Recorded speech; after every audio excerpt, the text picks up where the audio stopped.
네, 오늘은 골로새서 2장 12절 말씀을 통해서 영적 부활, 몸의 부활이라는 제목으로 하나님의 말씀을 함께 살펴보도록 하겠습니다.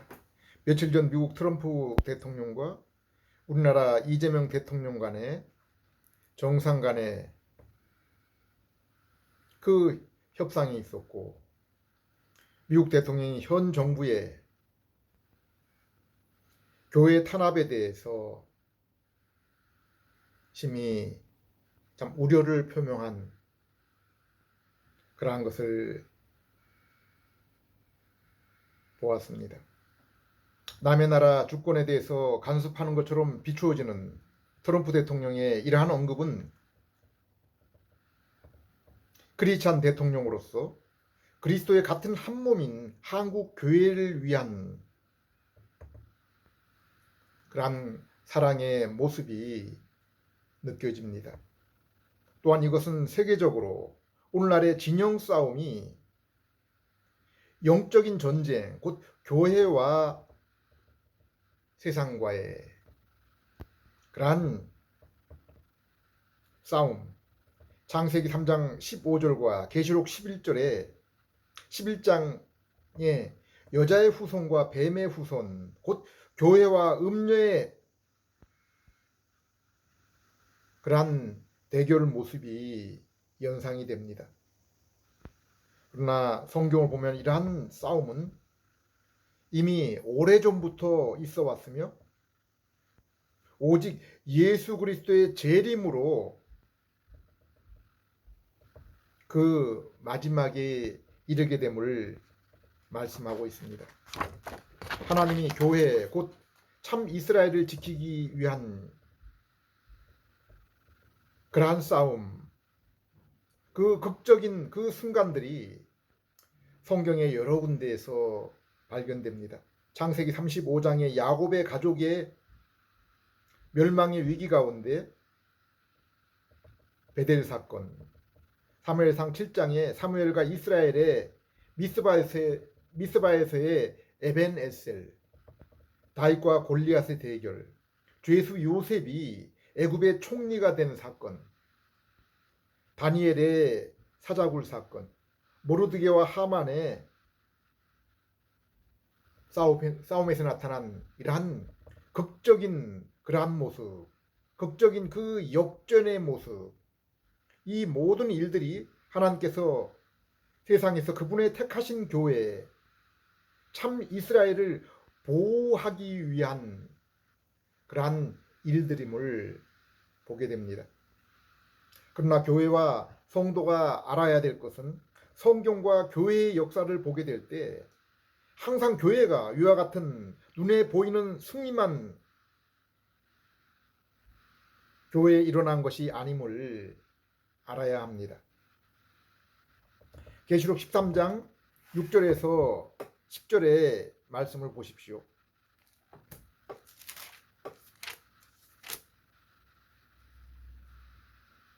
짐승이 입을 벌려 하나님을 향하여 비방하되 그의 이름과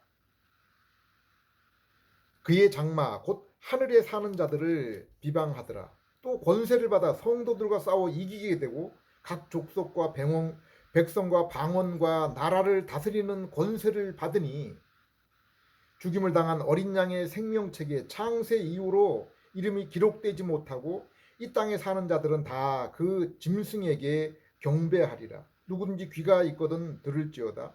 사로잡힐 자는 사로잡혀갈 것이요 칼에 죽을 자는 마땅히 칼에 죽을 것이니 성도들의 인내와 믿음이 여기 있느니라. 여기 마귀와 그의 하수인인 짐승 세력은 권세를 받아 성도를 이기게 되고 이 세상 각 족속 나라를 다스리는 권세를 받았다고 했습니다. 누구에게 받았습니까? 물론 하나님으로부터 받은 것입니다. 마치 욥에게 사단이 시험하도록 하나님이 권세를 사단에게 준 것과 같습니다. 8절에 하나님의 생명책에 기록되지 못한 자들은 다 짐승에게 무릎을 꿇고 경배하리라고 했습니다. 또한 이 땅에 참된 성도들은 그로 인해 세상을 정복한 그 사단과 또 사단의 요구에 순종하지 않음으로 인해서 감옥에 끌려가며 죽임을 당하는 그러한 일까지 과거에도 일어났고 또 앞으로도 일어나리라 말씀하는 것입니다.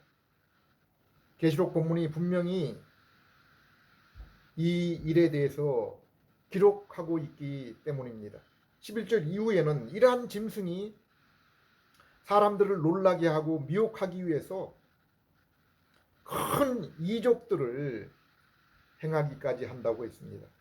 그러나 성경을 펼친 성도는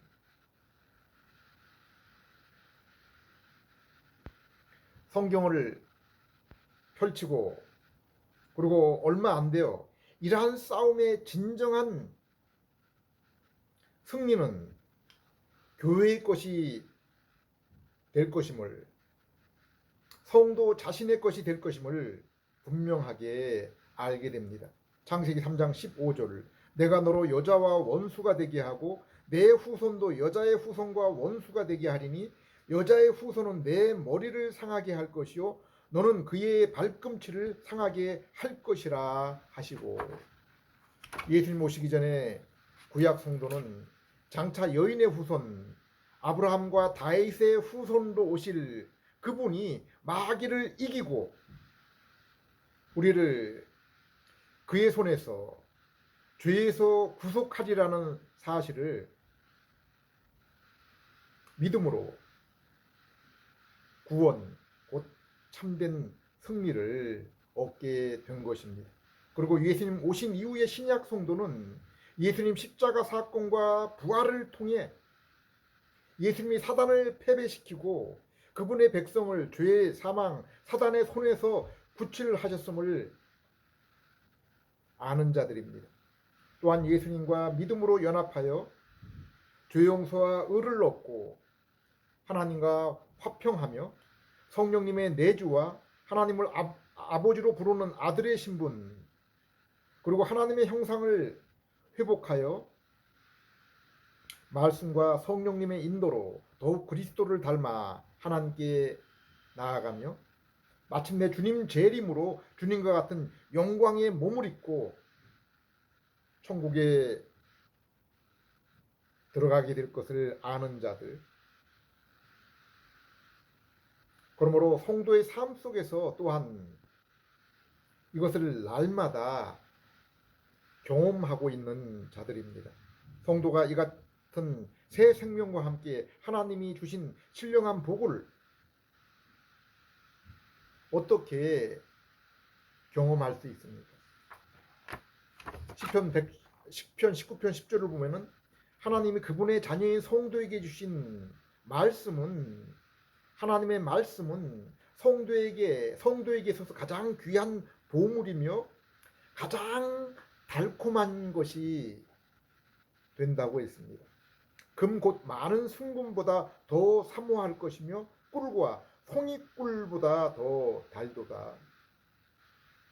신약의 사도 바울도 다메섹 도상에서 예수님을 만난 후에는 성경 말씀을 통한 예수 그리스도의 지식이 자신에게 모든 것을 뛰어넘는 가장 소중한 것, 귀한 것이라고 고백합니다.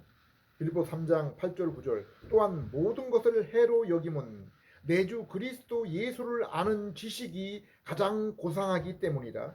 내가 그를 위하여 모든 것을 잃어버리고 배설물로 여김은 그리스도를 얻고 그 안에서 발견되려 함이니. 하나님의 백성에게 언약, 곧 성경 말씀은 무엇입니까?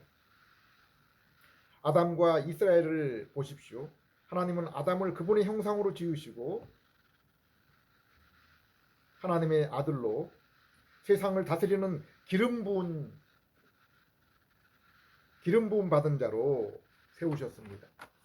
그러고 나서 주신 것이, 그 다음에 주신 것이 바로 선악과 계명입니다.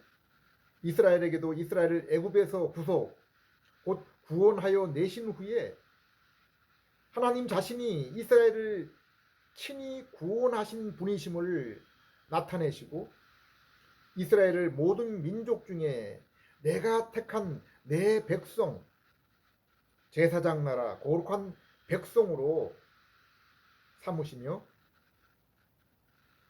시내산에서 언약의 말씀을 그 백성을 위해서 자신의 백성을 위해서 주신 것입니다. 예수님도 내 백성은 내 음성을 듣고 나를 따른다고 했습니다. 요한복음 10장 27절 28절 내 양은 내 음성을 들으며 나는 저희를 알며 저희는 나를 따르느니라. 내가 저희에게 영생을 주노니 영원히 멸망치 아니할 터이요 또 저희를 내 손에서 빼앗을 자가 없느니라. 여기 예수님이 우리를 부르시는 자신의 양을 부르는 음성, 창아가 하는 음성이 바로 콜링, 부르심입니다.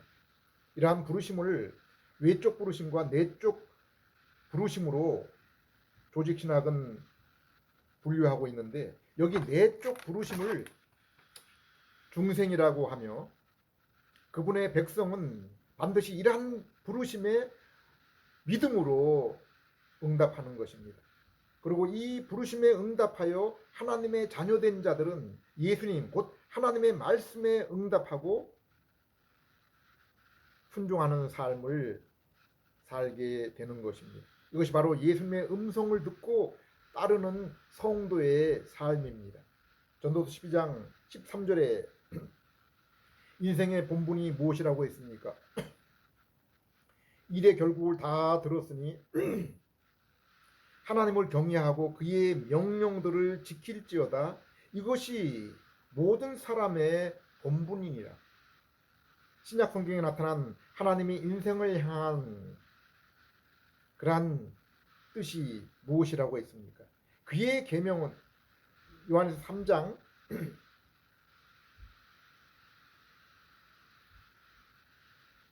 21절 22절에 그의 계명은 이것이니 곧 그 아들 예수 그리스도의 이름을 믿고 그가 우리에게 주신 계명대로 서로 사랑할 것이니라. 그 아들 예수 그리스도의 이름을 믿는 것이 곧 하나님의 부르심으로 우리가 복음을 들을 때 믿어서 하나님의 자녀 되는 것입니다.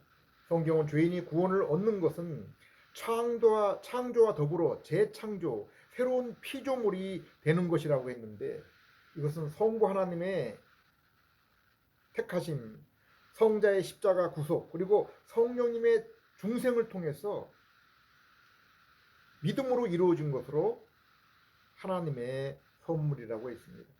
이렇게 하나님의 자녀된 자들에게 순종하도록 옛 언약과 새 언약, 곧 성경 말씀을 주신 것입니다. 그러므로 하나님의 자녀들은 성경 말씀을 사랑하며 그리하여 주야로 읽고 묵상하며 순종하기를 기도하며 순종의 삶을 사는 것입니다. 이렇게 언약의 말씀인 성경을 사랑하고 읽고 순종하는 것이 참된 예배이며 하나님의 임재와 나라이며 그것을 경험하는 것입니다.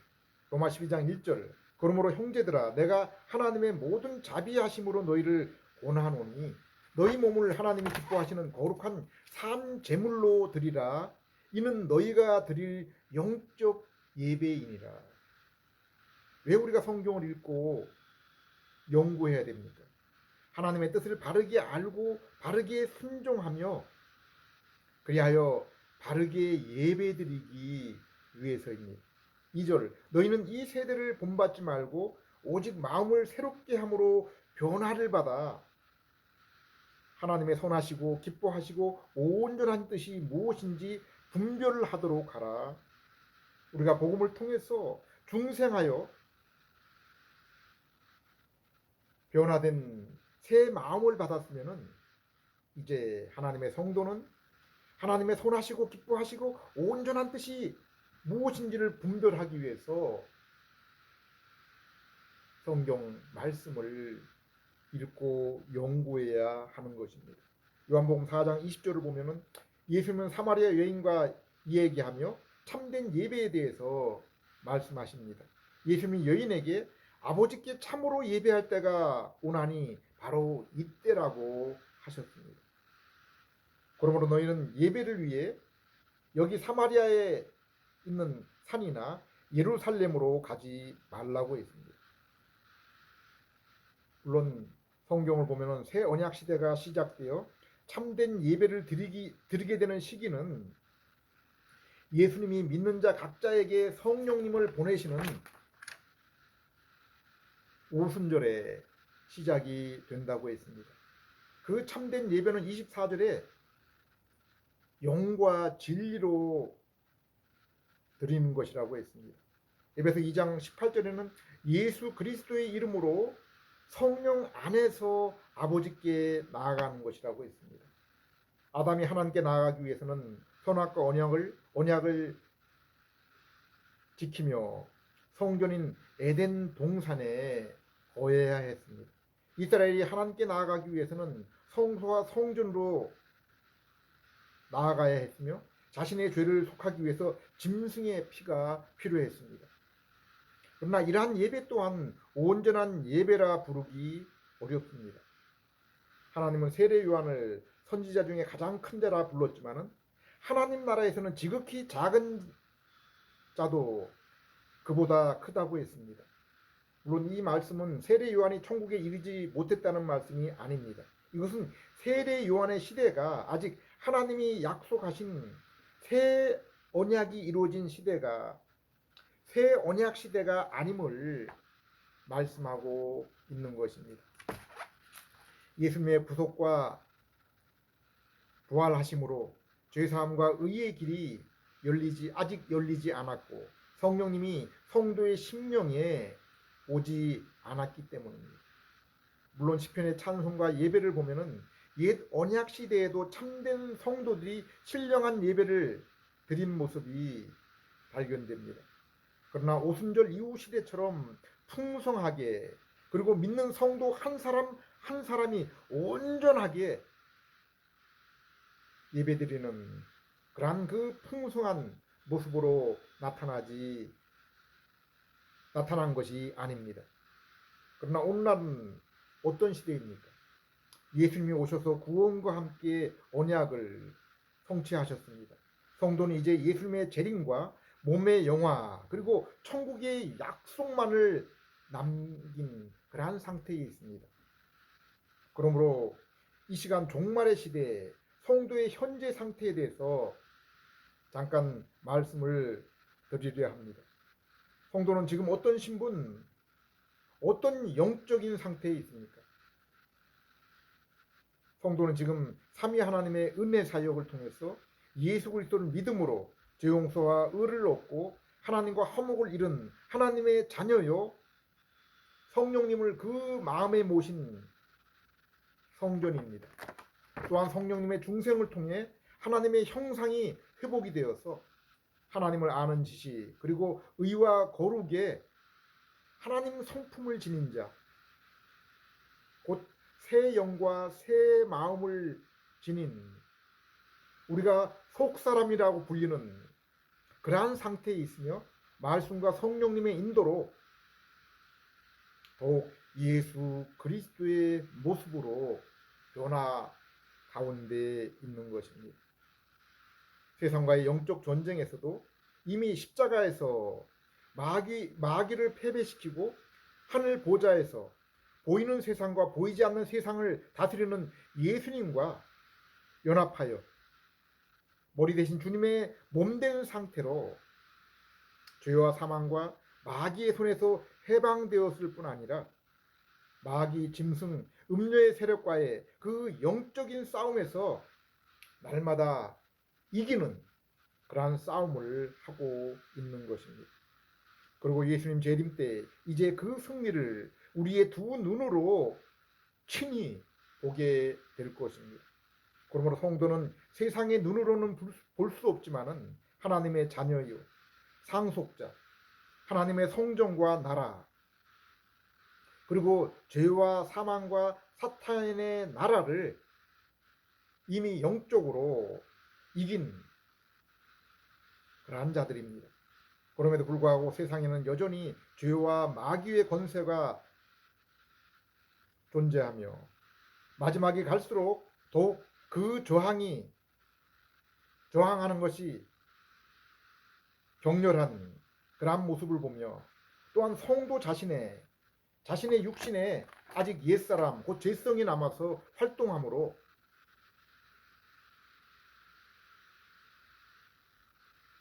고통을 겪고 있는 것입니다. 성도에게 싸움은 이러한 세상과 그리고 육신 속의 죄와의 싸움이며, 승리의 무기는 오직 예수 그리스도를 믿는 믿음과 말씀의 순종입니다. 여기 믿음이라는 것은 중생을 통해 하나님의 자녀가 되어서 성령님이 내주하는 그러한 상태에 있는 것을 말하는 것입니다. 성경은 성도가 예수 그리스도를 믿을 때 영적으로 부활 상태에 있음을 말씀하고 있습니다. 그러므로 그 전에는 모든 인류 죄인은 영적으로 죽어 있는 그러한 상태였음을 보여주고 있는 것입니다. 에베소 2장 1절, 그는 허물과 죄로 죽었던 너희를 살리셨도다. 그러면 영적으로 죽은 인간의 모습은 어떤 모습입니까? 2절 3절에 이 세상의 풍속을 따르고 육체의 욕심을 따라 살며 진리의 말씀 곧 하나님의 뜻이 아니라 자신의 마음이 원하는 것을 위해 살아가는 상태라고 했습니다. 이러한 상태는 마귀의 종으로 있는 상태며 그로 인해 하나님의 진노의 심판의 대상이라고 했습니다. 그런데 현재 성도의 상태는 어떤 상태입니까? 3절 4절, 긍휼이 풍성하신 하나님이 우리를 사랑하신 그 큰 사랑을 인하여 허물로 죽은 우리를 그리스도와 함께 살리셨고 너희는 은혜로 구원을 받은 것이다. 성도는 현재 영적으로 살아있는 살아난 상태라고 했습니다. 그리고 많은 죄인 가운데 성도가 살아난 것은 성부 하나님의 큰 사랑을 입어서 우리 죄를 십자가에서 대신 지신 예수 그리스도를 믿음으로 되었다고 했습니다. 그리고 이 믿음은 우리가 스스로 고민하고 판단하고 결단해서 이루어진 것이, 곧 우리의 힘으로 이루어진 것이 아니라고 했습니다. 8절, 너희는 하나님 아버지의 은혜에 의하여 예수 그리스도를 믿음으로 말미암아 구원을 받았으니 이것은 너희에게서 난 것이 아니요 하나님의 선물이라.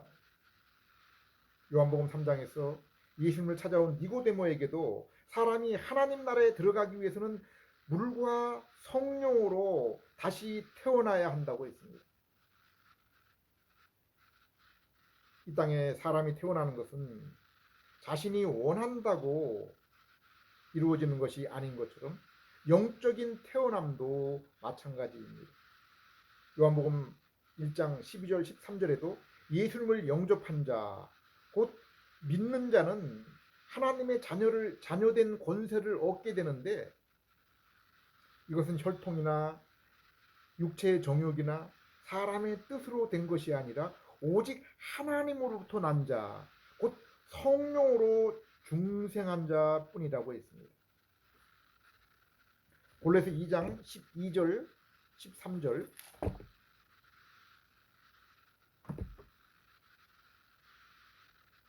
너희가 세례로 그리스도와 함께 장사되고 또 죽은 자들 가운데서 그를 일으키신 하나님의 역사를 믿음으로 말미암아 그 안에서 함께 일으키심을 받았느니라. 또 범죄와 육체의 무할례로 죽었던 너희를 하나님이 그와 함께 살리시고 우리의 모든 죄를 사하시고, 성도는 오직 예수 그리스도를 믿음으로 영적으로 살아있는 자들이라고 했습니다.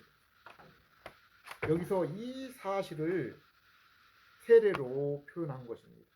세례시에 물에 잠기는 것은 그리스도의 십자가의 죽음, 그리고 물에서 나오는 것은 그리스도의 부활로 나타내셔서 이제 성도가 그리스도와 함께 죄에 대하여 죽고 이제 예수님이 부활하셔서 자신의 의로움을 증명하신 것처럼 성도는 이제 믿음으로 세례를 받아 죄에 대해 죽고 의로운 삶을 통해서 영적으로 부활하게 된 것입니다. 의로운 삶을 통해서 영적인 그 부활하게 된 것을 나타내는 것입니다. 로마서 6장 4절에서 11절.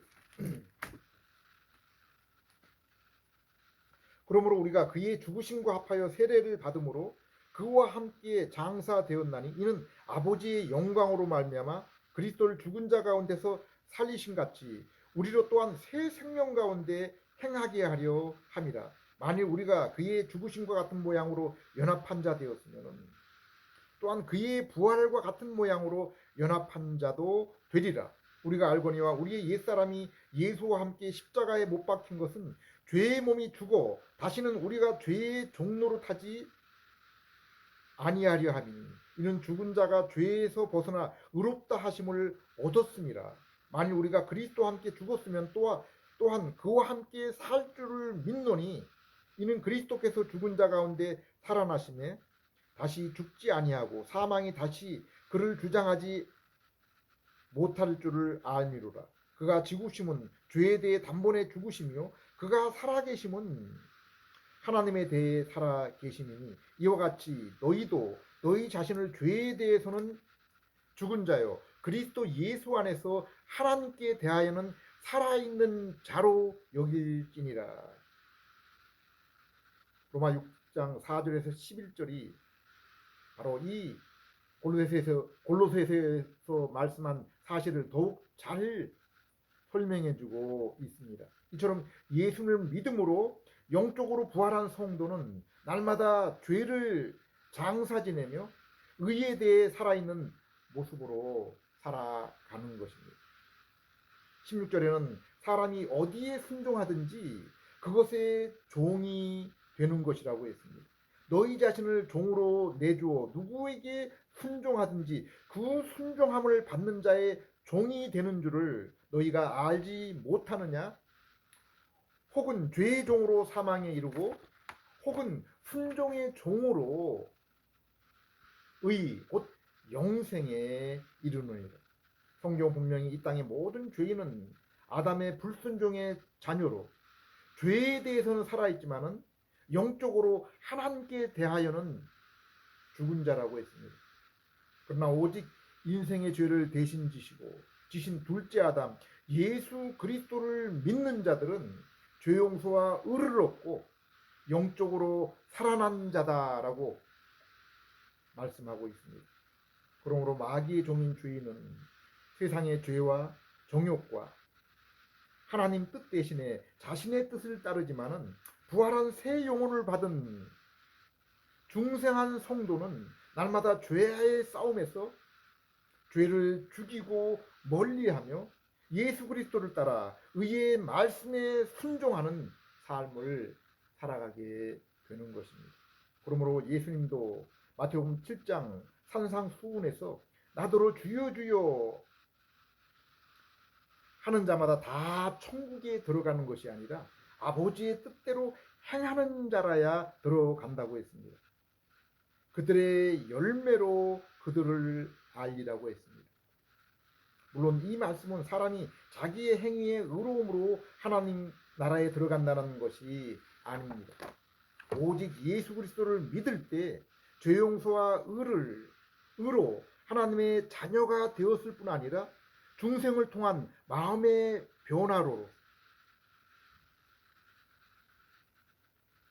새롭게 된 속사람으로 마귀의 종으로 죄와 불의의 순종을 떠나 하나님의 자녀로서 의의 말씀에 순종하는 삶을 살아가게 된다고 한 것입니다.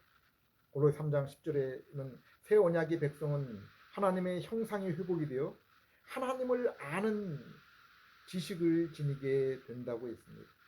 예레미야 31장 31절에 34절에 예수님이 오시는 그 새 언약 시대에는 모든 그분의 백성이 나를 안다고 했습니다. 에베소 4장 24절에는 새 언약 백성은 신의 성품에 회복되어 거룩함과 의에 이른 자라고 했습니다. 우리가 이 땅에서 사람과의 관계와 교제에서도 서로 간의 관계와 지식적인 그 그리고 뜻과 마음이 서로 통해야 친밀하고 진정한 교제가 이루어집니다. 에스겔 36장 25절에서 27절에 새 언약 성도는 성령님의 내주와 그로 인한 새 영과 새 마음으로 변화되어서 하나님의 말씀이 심령 속에 새겨지게 된다고 했습니다. 성경은 하나님이 참 이스라엘을 부르신 목적은 나 하나님이 너희의 하나님 그리고 너희는 내 백성 자녀 삼기 위함이라고 했습니다. 웨스민스터 소요리 문답 인생의 목적 또한 이것을 바탕으로 언급하는 것입니다. 사람의 제일 가는 존재의 목적은 하나님을 영화롭게 하며 영원토록 그를 즐거워하는 것이라. 창세기 15장 1절에 하나님은 아브라함에게 내가 너희의 상급, 너희의 분깃, 너희의 목이라고 했습니다. 구약에서 이스라엘에게 물질적 복, 마음의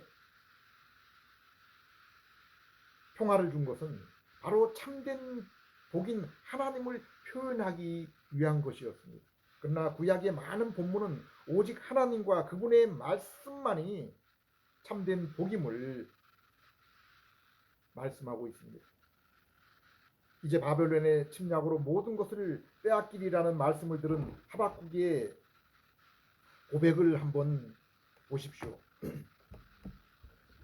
하박국 3장 17절에서 19절, 비록 16절에서 19절, 내가 들었으므로 내 창자가 흔들렸고 그 목소리로 말미암아 내 입술이 떨렸도다. 무리가 우리를 치러 올라오는 환난 날을 내가 기다림으로 썩이는 것이 내 뼈에 들어왔으며 내 몸은 내 처소에서 떨리는도다. 비록 무화과 나무가 무성치 못하고 포도나무에 열매가 없으며 감람나무에 소출이 없으며 밭에 먹을 것이 없으며 우리의 양이 없으며 외양간에 소가 없을지라도 나는 여호와로 말미암아 즐거워하며 나의 구원의 하나님으로 말미암아 기뻐하리로다. 주 여호와는 나의 힘이라. 나의 발을 사슴과 같게 하사 나를 나의 높은 곳으로 다니게 하시리로다. 하박국은 세상의 모든 재난과 슬픈 상황에서도 오직 하나님만이 참된 기쁨이요 구원과 힘이 되어 주심을 고백하고 찬양하고 있습니다. 하나님이 우리를 구원하여 아들로 부르신 목적은 에베소 2장 10절에 선한 일들을 하도록 하기 위함이라고 했습니다. 로마서 8장 29절에는 그 아들의 형상을 본받도록 하기 위함이라고 했습니다. 예수님 요한복음 17장 24절에 이 땅에서 드린 마지막 기도에서 예수님은 나의 영광을 저들도 보게 하시기를 원하나이다 라고 기도했습니다. 5절에서는 예수님이 창세전에 가졌던 하나님과의 그 영광을 이제 회복하여 달라고 기도했습니다.